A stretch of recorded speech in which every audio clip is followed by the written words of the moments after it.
Well, hello, and welcome to another episode of CISO Tradecraft, the podcast that provides you with the information, knowledge, and wisdom to be a more effective cybersecurity leader. My name is G. Mark Hardy, and today we're going to continue our examination of risk. So, as always, please follow us on LinkedIn and make sure you subscribe so you can always get the latest updates. Now, on our 31 July episode, number 42, entitled Risky Business, we covered the basics of risk and risk assessment. We discussed what is risk, why manage risk, define GRC and IT governance, investigated compliance requirements, identified reasons for conducting a risk assessment, offered tools for measuring risk, terminology, definition of risk, components, how risk assessments relate to risk management, 5 responses to risk, our US and ISO standard documents that set forth risk management process, and the 3 major types of risk assessment.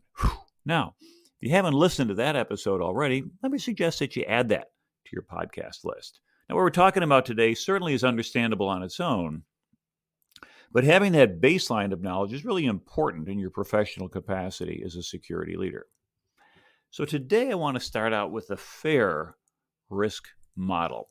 FAIR is a factor analysis of information risk, and this model is managed by the FAIR Institute and the Open Group.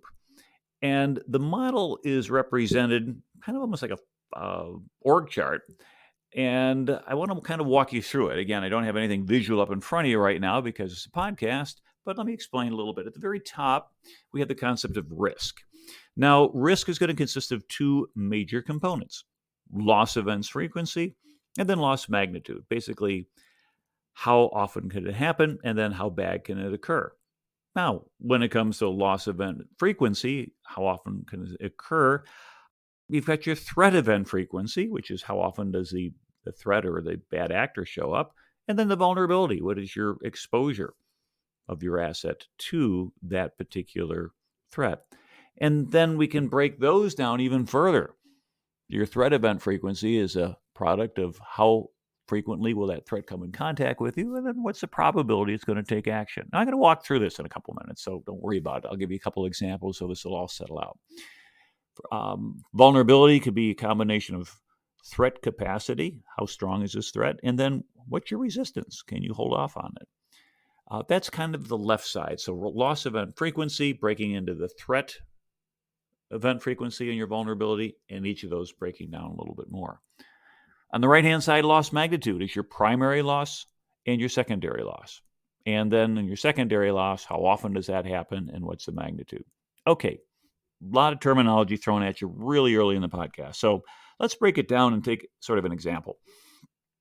Let's take a concern about the risk of a hurricane.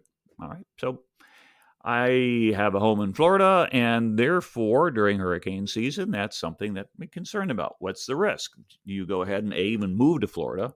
Then B, if you're an insurance company, do you offer policies for homeowners in Florida? And if you do, how much are you going to charge them?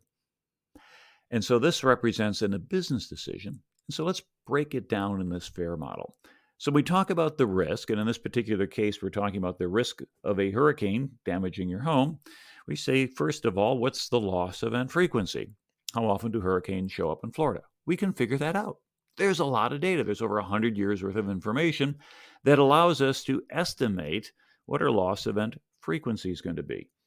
That is to say, how often do we expect something to go, show up and cause some damage? Now, we can't just say, hey, National Hurricane Center expects to see 14 named storms, of which 4 will hit Florida and 2 of them will be at least category 2. That doesn't really tell you the risk of your house, does it?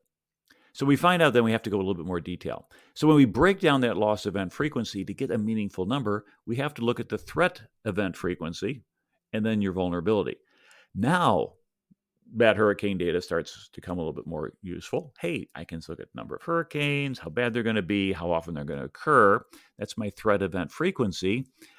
But we still need to break that down a little bit further, because that model says it's nice that you have that, but you have 2 components. Your contact frequency, how frequently will this threat, in this case a hurricane, come in contact with your asset, and then what's the probability of action?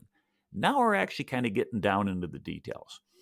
when we look at the contact frequency, how often are you going to have a hurricane show up where you live? Florida's a big place. Doesn't look that way necessarily on the map, but if you try to drive from, let's say, Pensacola to Key West, you're going to be on the road 14, 15 hours. It's just a long drive. I mean, the state's kind of curved around a little bit, but yeah, it's big, a lot bigger than it initially thought when I moved down there. So, hurricane could hit the Keys, have no effect up at Pensacola. It could hit Pensacola, have no effect in Miami.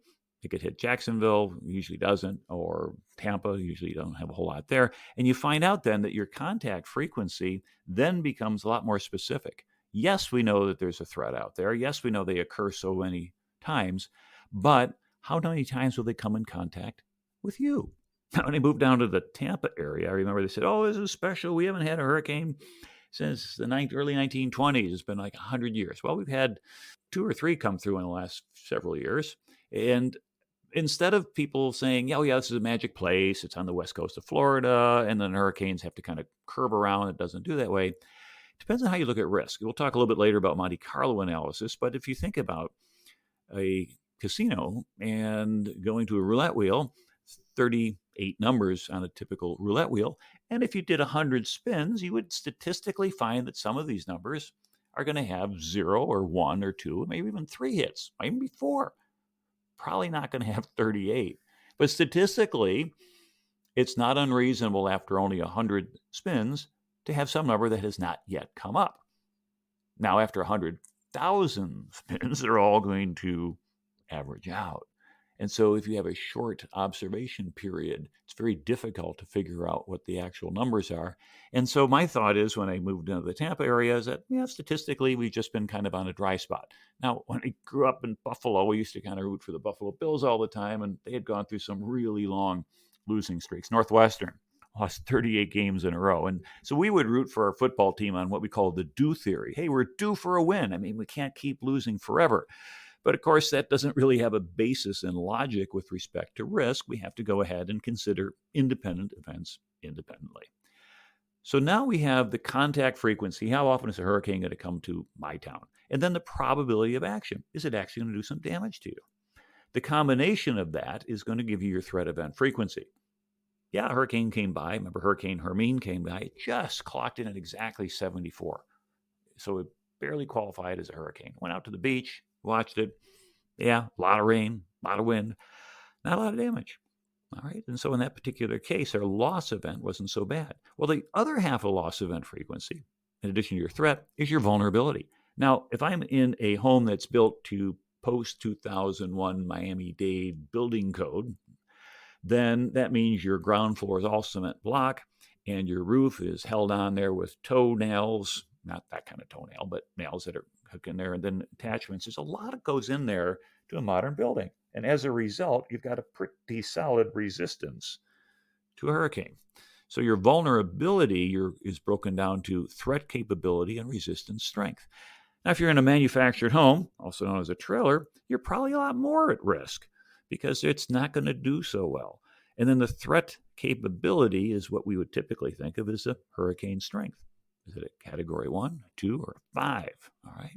Cat 1 threat going up against a modern home is going to give you a fairly low vulnerability, which means your loss event is going to be pretty low, and therefore you're reasonably low risk, and you can get lower insurance. Now, that tells you just the probability side of how often this is going to occur. But don't forget, there's a second half of risk. How bad can it be? What's your loss magnitude? Or your primary loss magnitude sounds pretty straightforward. That's, for example, the damage you actually have. So if you have a server and somebody pours a cup of coffee down the back of it accidentally and you fry your server, well, your primary loss is replacing that piece of hardware. That's pretty straightforward. But your secondary loss could be a lot more, right? Secondary loss is how much business did we not close because our website was down because someone poured coffee down our web server. And we might find out that the secondary loss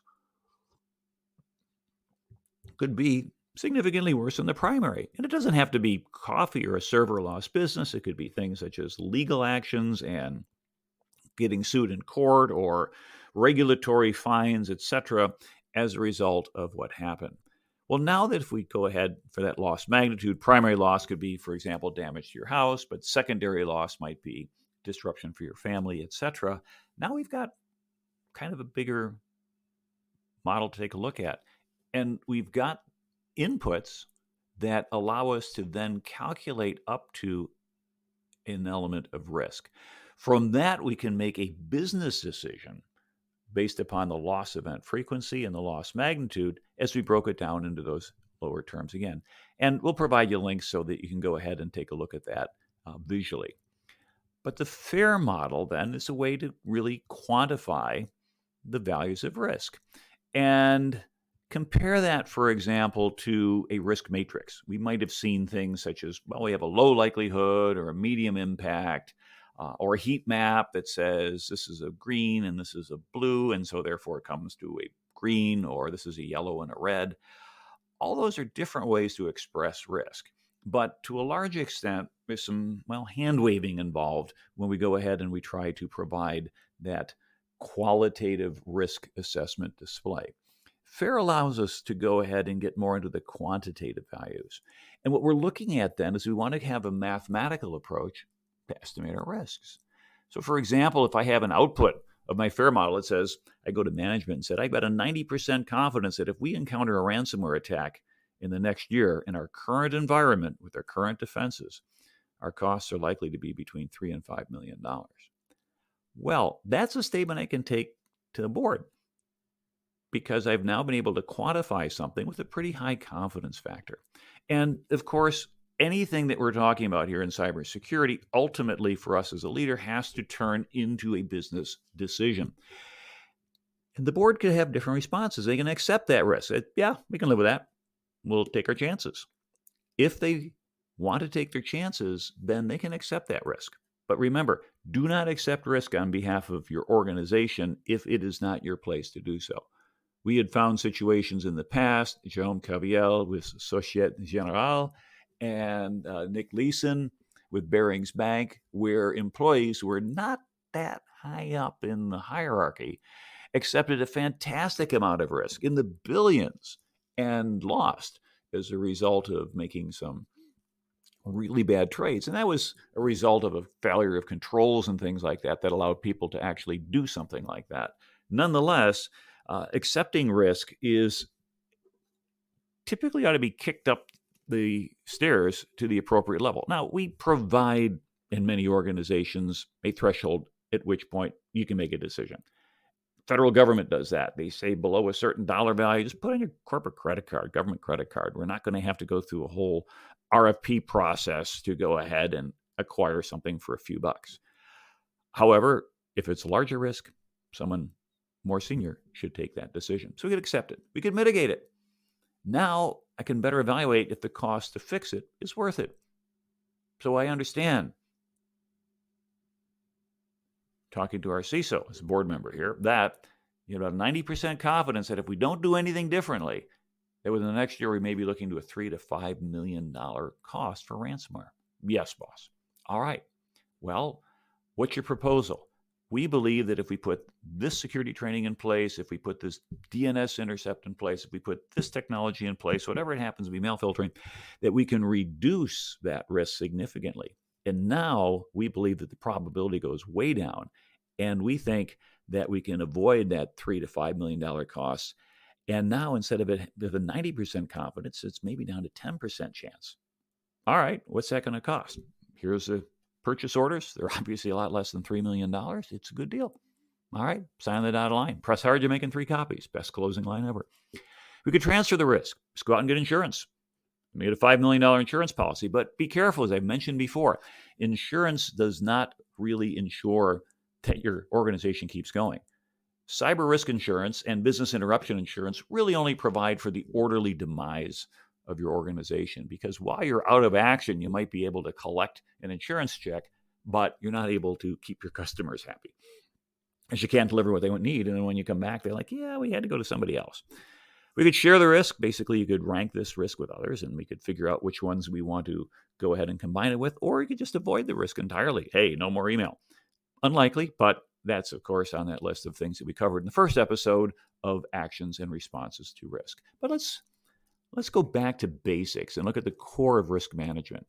Now, risk management is about understanding, managing, and mitigating risks.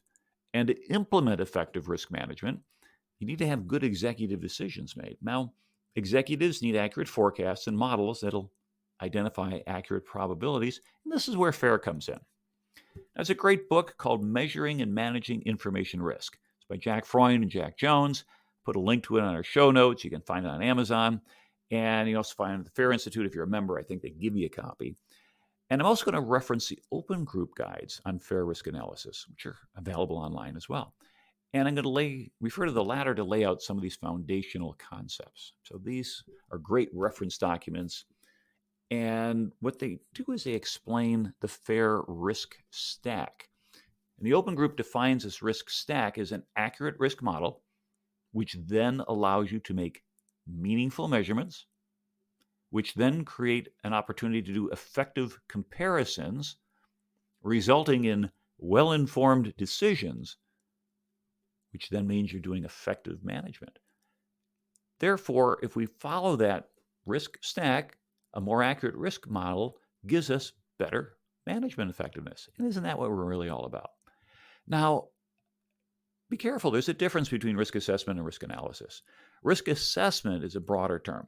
It includes process and technology that identify, evaluate, and report on risk-related items. Risk analysis uses measurements and estimates to provide an overall statement of probable frequency and magnitude of loss. So when we saw the FAIR risk analysis, we talked about the measurements and estimates. Now, risk management will include both the risk assessment as well as the treatment and the monitoring that follow on with that. And then ultimately, overall, there's a risk governance, the organizational oversight of the entire process. So we think of governance overlooking risk management, which includes risk assessment, which has the risk analysis. It gives us a hierarchy of this terminology. And I only point that out to make sure that if you want to be a little bit more precise when you're discussing with others where you are in your process, are we simply down there in the weeds doing a risk analysis, looking at the numbers, or are we doing an overall assessment, looking at the process? Are we in management, at treatment and monitoring, or governance, complying with everything else that we have to? One of the sets of concepts that are explained here in the FAIR model and the open documents with respect to the open group are the following. The concepts of the difference between accuracy and precision, subjectivity and objectivity, prediction and forecast, and possibility and probability. So let me define each of those and we'll take a look at what that means. When we talk about accuracy versus precision, we have to have accurate inputs to create meaningful outputs. Now, accuracy is when the observed event lies within your original estimate. For example, did it rain today? If you watch the weather forecast in the morning, it says it's going to rain today. Did it? Is it accurate? Precision is the estimate of that range. For example, did we have exactly 0.05 inches of rain today as it was indicated? And be careful of excess precision. I remember back in chemistry class, physics class, things like that, talked about significant figures. And you can't add more significant figures than your measurement provides.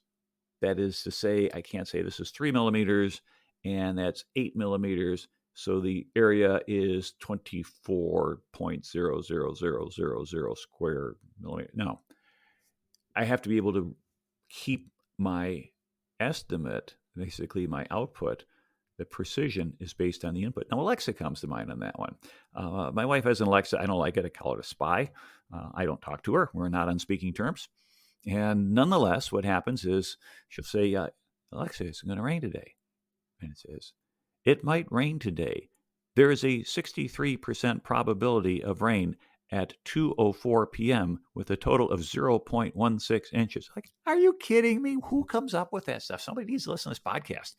They're trying to be like really, really precise. And that great precision really isn't terribly helpful because I look at it and like, meh. Usually it's like it's a 51% chance, at which point you can be right, you can be wrong. All right. Now, think about if you're playing darts. You can be accurate, meaning that you're going to get somewhere on the dartboard. Every time you throw the dart, it scores. That's kind of most people. Before you've had a few beers, you can go ahead and get some numbers. Be nice to be precise. They have a nice tight grouping. But you could be precisely wrong. You could get 3 darts, ding, ding, ding, all outside of the dartboard. Ideally, you like to be both. All right? Triple 20, triple 20, triple 20, bam, bam, bam. Or bullseye if you're aiming for that. Or you could be neither. You can be all over the place. Now, what's acceptable? Think about it.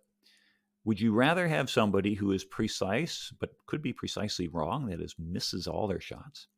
Or would you rather somebody who's accurate, that they're always in the money? May not be in the bullseye, but they're in the money. So accuracy often is more valuable for us.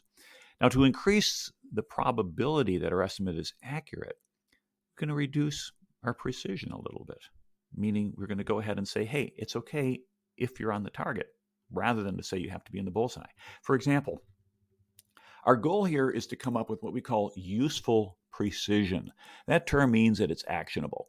It's not helpful to go to management and say, hey, I need a new EDR solution. It's going to cost exactly $31,337. That's my requisition. When it really doesn't, because you don't know, because you're just guesstimating, because you haven't talked to the vendors yet. Or it doesn't really help to go to the boss and say, how much is that EDR solution? Well, between $1 and $1 million. No, that's something useful might be our preferred vendor solution should cost between $35,000 and $37,000, depending upon when we buy. That's useful precision. It's not exact, doesn't have to be exact, but I could take action on that as a manager. I can say between 35 and 37K, okay, I see what the risk reduction is in there. That makes sense. Go buy it.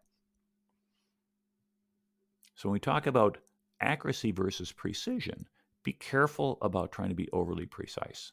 You can be kind of to the point where you're precisely wrong.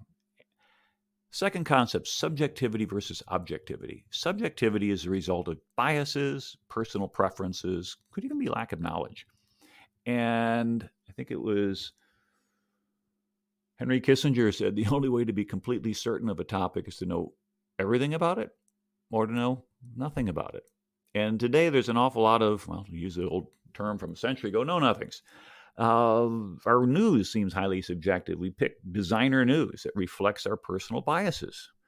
And when somebody tells us something that we don't like, whether it has to do with politics or COVID or vaccinations or you name it, very rarely do we ever have that exchange of ideas where the other party's open to learning a different perspective. We tend to lock ourselves down into our subjectivity, and that just seems to be our culture.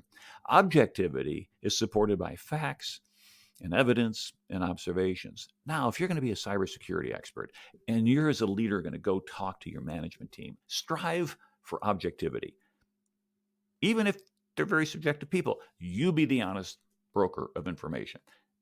You're not going to cross-thread yourself with somebody who has different opinions if you simply do the Joe Friday, just the facts. Focus on objectivity when you communicate information to senior management, and you will do much better. Third concept, or the pair, is prediction versus forecast. A prediction says this is going to happen. A forecast says this is likely to happen, or it'll happen eventually. So if anybody's ever gone to Vegas, I'd mentioned that before with Monte Carlo, but we'll go back to Monte Carlo. We'll go to the dice table, the craps table.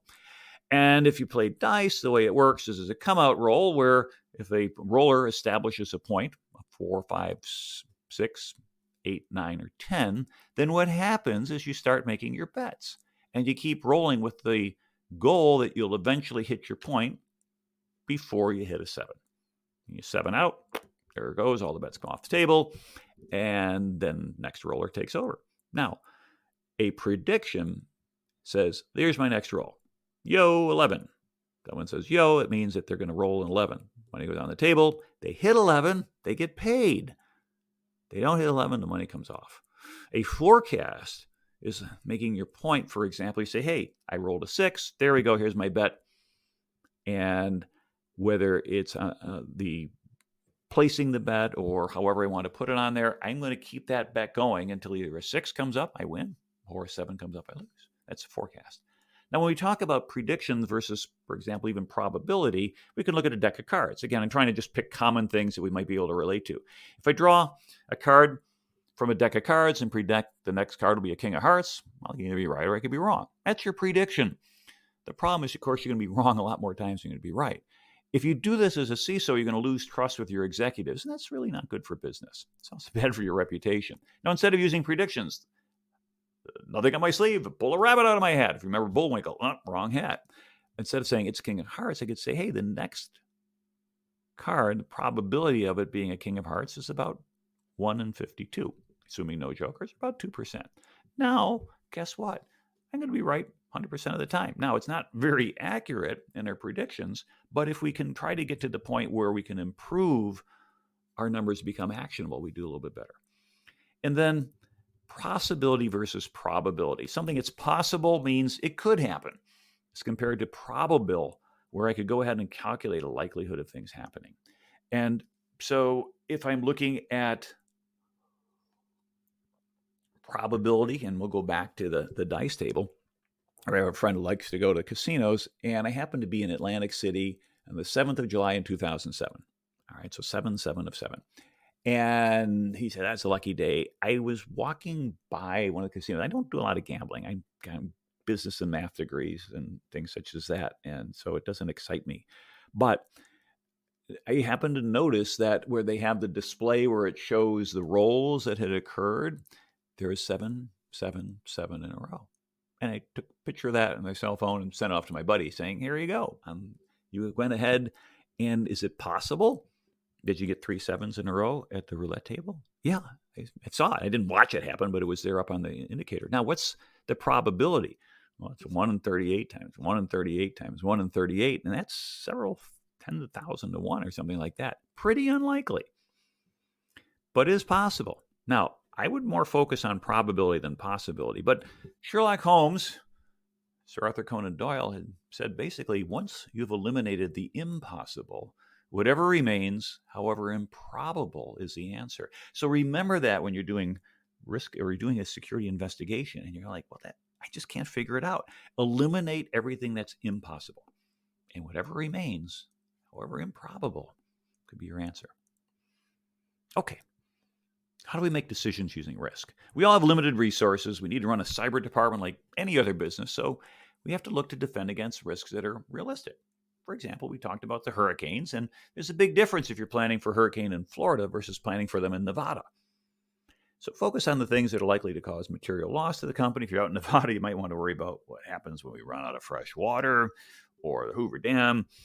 It can no longer generate electricity. I was out there last month for Black Hat DEF CON, and oh my goodness, the bathtub ring around Lake Mead is just sort of a catastrophic low level. Nonetheless, different issue. Down in Florida, not running out of water, particularly this time of year where it rains almost every afternoon. Now, what's interesting is when you get to the boundary conditions like New York and New Jersey. What about that? Well, how often do you get a hurricane in New York? Statistically, about every 50 years. If you go back to the 1600s, but yet Hurricane Sandy did a lot of damage. And I remember the city at the time, there's a whole bunch of stuff that had really been damaged. And they say like, well, we didn't really plan for this. I could get it if you're a corporate planner.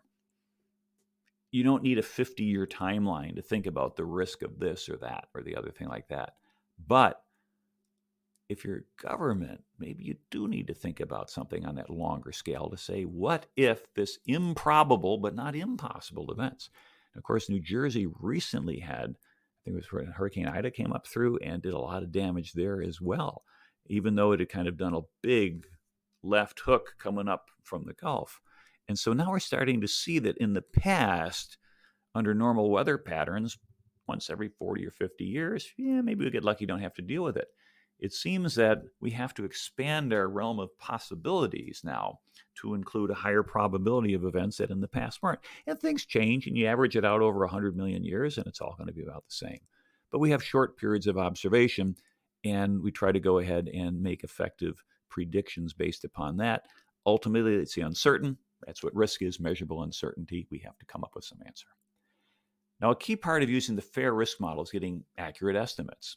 And we want to focus on getting a calibrated estimate that we have some confidence in. And typically, FAIR is going to use a principle of the distribution. A normal distribution curve suggests that you have a range of values where you're concentrated with a single peak, if you will, then it kind of goes out to the edges. If you look at the question, what's the height of a random person in the United States? There's resource. I did a little bit of lookup. At the 50th percentile, the average male in the United States is 5'9", and the average woman is about 5'3.5". All right. At the 90th percentile, the average male is 6'1.5" and the average female is 5'7". The 99 percentile, 6'3.5" and almost 5'10" for women. Now, it differs around the world. In the Netherlands, the average height is about 6 foot. Remember when I was over there, I'm looking around going like, wow, I don't feel super tall anymore. I'm in the 99 point something distribution here in the United States, which is why I like to fly Southwest. I'm usually the tallest guy or the second tallest guy on the plane statistically. And because they fly them a lot, I can go right to the exit row, and it works out really well. Remember one time, a few years back, I was in the exit row, the one where they have the seat missing in front of you. Toward the end of the last boarding group, this really super tall guy coming. He's ducking his head coming down the aisle. It's like, my goodness. I wave at him. I have no idea who he is. As a matter of principle, you get my seat. I moved over to the middle seat. Let him sit down. He was 7'1". He was visiting the United States from Lithuania with his mom. I guess looking for colleges or something like that. And I'm thinking like, wow. There's no way you'd fit in a regular seat. You can have this one. And what we find then is that if we look at the random person, we could guess, okay, here you are, this particular height. But I could build confidence intervals. If I take a look at the statistics, and they're available out there, the 90% confidence interval that a random male in the United States would be between 5'4" and 6'1.7" inches. That means 5% will be taller, 5% will be shorter on average because it's a normal distribution. It's centered around it. Now there's binormal distributions and skewed distributions, and we're not getting into a statistics class here. But the key thing to remember here is that having probabilities with accurate estimates creates more value than just saying risk is medium likelihood and a medium impact. Now I can actually put some numbers behind it. And to get these confidence ratios going, then what we find out is that FAIR recommends having some key inputs or numbers. The minimum probable value, not possible, but probable. The maximum probable value, the most likely value. All right, so the maximum probable value of running into a random person on the street is not 7'1". He's out there. Tom sat next to him, but that's not very probable. It's possible, though. But the point is we focus more on the probability. And then the most likely value, and then we build some confidence levels. And ideally, when our confidence levels, we want to get what we call before useful precision. And that's pretty much around the 90% confidence level. If we get to the 90% confidence level, our precision is useful. So let's take a step further and see how this FAIR model can be used at a high level for protecting risk. Let's say a criminal organization might steal customer data from our organization from phishing attacks. And so we'll start with the risk statement. Notice that we had three things. We talked about the asset. The asset is that's what's being attacked. That is to say the customer data, which could be stolen. The threat, criminal gangs, criminal organizations performing phishing attacks against our organization. And then the effect, the loss of confidentiality of our customer data. Now notice the effect usually corresponds to confidentiality, integrity, or availability, loss of critical data for most cyber examples. And that kind of fits into our area of what we're used to. I'm not talking about hurricanes or anything like that. Now, to break the risk down, we need to determine how frequently will this event occur, our loss event frequency, as well as determine how much money might the organization lose each time this event happens. That is to say, your loss magnitude. And if we look at our organization, there's probably some data we could observe. Perhaps we see studies from an industry that say 1% of all emails contain a phishing attack. And if we queried our email service and found we get 10,000 emails a month, then on average, we would expect to have 100 phishing attacks per month. And we might also look at the cost of a data breach from studies like the Verizon Data Breach Report. And at a high level, see the average data breach cost for a large company is $4.24 million. Now, if we just multiplied these two numbers, 100 per month times 4.24 million, $424 million a month is quite extreme. And that's probably not at all correct. So we need to look a little bit closer. 100 phishing attacks isn't the loss event frequency, is it? Because not every phishing attack will be successful. The user might not even read the email. Malware may not work on a fully patched Chrome browser. The malware may be designed for a laptop, but the email is read on an iPhone, etc. Each of these are items that are reason that could lower the loss event frequency, our mitigations, lower it. So although it's out there, we're less vulnerable. Remember our model. We got a hurricane coming, but we're in a nice solid building. We've got malware coming in, but we've got mail filtering, we've got sandbox detonation, we have tests, all these other cool things that we can use to reduce our risk. So to get a better understanding what the true loss event frequency is, we need to understand how frequent the threat is likely to occur, as well as the percentage of threat events that will result in loss events.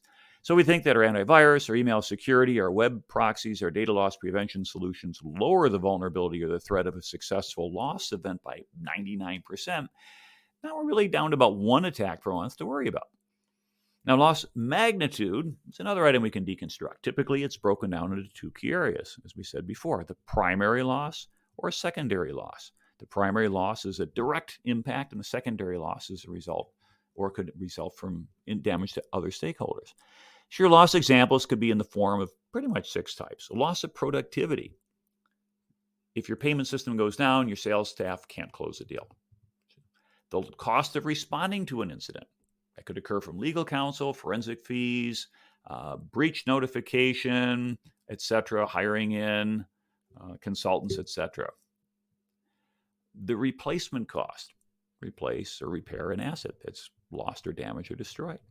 The loss of competitive advantage. If you lose intellectual property, how might that decrease your market share relative to your competitors, and even might also impact your stock price? Fines and judgments that could come from legal or regulatory damages, and reputational damage from customers who just go to switch to another provider, another competitor, because they don't want to do business with you anymore. So all these things then represent different ways that we could experience loss. So instead of looking at a market average of $4.2 million per data breach, we might want to think about the numbers applied to our organization.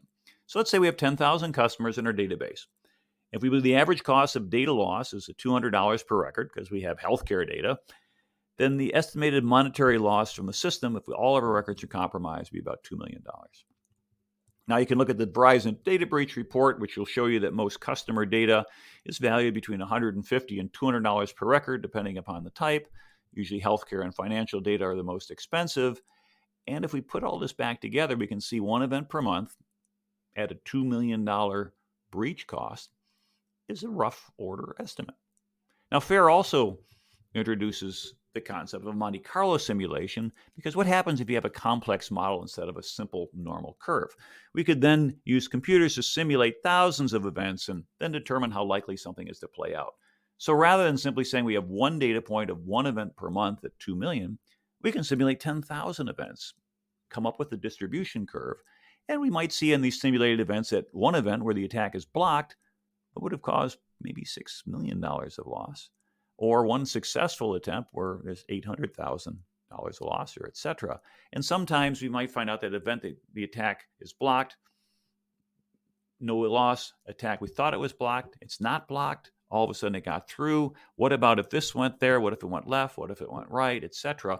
All these Monte Carlo simulations, the tool would really help us with those things. And ultimately, we might come back to IT leadership with a risk assessment that says we believe we have an 80% chance that we will experience a phishing attack that could result in $2 million of risk in the next 2 years.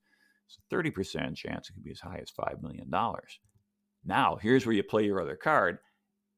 These mitigations will reduce our likelihood down to something, 10%, whatever, 5%, whatever is actionable. Overall, you can see how providing this type of information could be really helpful to your organizations. Now, a couple of things to reflect on before you try rolling this out. The forecasts are only as good as the data being put into the tool. If you have a qualified data scientist inputting values, you're probably going to have great data. However, if you have 1,000 individuals that have only used this tool once, there's a high likelihood they won't understand how to fill out the tool correctly, and they result in bad data inputs and then maybe terrible data outputs. If you deploy FAIR, it takes time for people to fill out the data. Also takes good data to determine the likelihood of the threat event. And oftentimes, this data is hard to obtain. Organizations can often just improve the sophistication of the risk matrices to get many of the same benefits of FAIR without all the headaches. For example, instead of a likelihood matrix that says low, medium, or high, what if you provided values for that had 5 levels showing once a month, once a quarter, once a year, once every 2 to 5 years, once per decade. Using that as your frequency for your impact. Instead of low, medium, or high, you could say something that impacts less than $5,000, $50,000, under $500,000, $5 million, $50 million. This new matrix might give you an event that says, we think once a quarter, we're going to experience a $50,000 event. Now, that too is actionable. You can wrap your head around this a lot easier than perhaps filling out a FAIR model and doing all these Monte Carlo simulations. So hopefully you've seen the idea that risk models are really only about as good as the information in. It's been said, garbage in, garbage out. Well, author Nito Cobain says, not actually. It says garbage in, garbage stays. Then it gets pregnant and gives birth to triplets, which means if you've got bad process, if you have bad information, you're going to make bad decisions, and you're going to continue to make bad decisions going forward. And therefore, what we're looking for is ultimately in the world of cybersecurity, we're all into risk management. We want to reduce the likelihood of bad activities in our organization to an acceptable level by managing our risk, by communicating this information, and ensuring that management can make informed risk-based decisions. Now, if we think about it from that perspective, our role as a cybersecurity executive is a lot more clear. We need to be focused on collecting, managing, monitoring, and updating our risk profiles using acceptable tools that are defensible, because board's not going to complain. What are you using? I'm using the FAIR model. It's an international standard. You're fine with that as compared to, well, I whipped something up over the weekend with an Excel spreadsheet. A little bit less likely to be defendable. And then you also have a way to communicate with others. Your fellow professionals will understand that. You're more credible because you've got a more solid basis. So hopefully you've found this episode helpful for you, wrapping up our information. There's still more on risk. I might even do a third episode on risk, simply because I've come up with some other information that's really kind of useful. But for now, I want to leave you with the concept of the FAIR model. The FAIR model, which, as we said before, takes a look at risk as a combination of the loss event frequency, how often is it going to occur, and the loss magnitude, how bad can it be, and we decompose that down into frequencies and vulnerabilities and probabilities and capabilities. And all these things represent useful tools for you as a cybersecurity leader. So thanks as always for listening. This is the CISO Tradecraft Podcast. G. Mark Hardy, your host. And until next week, stay safe. Take care.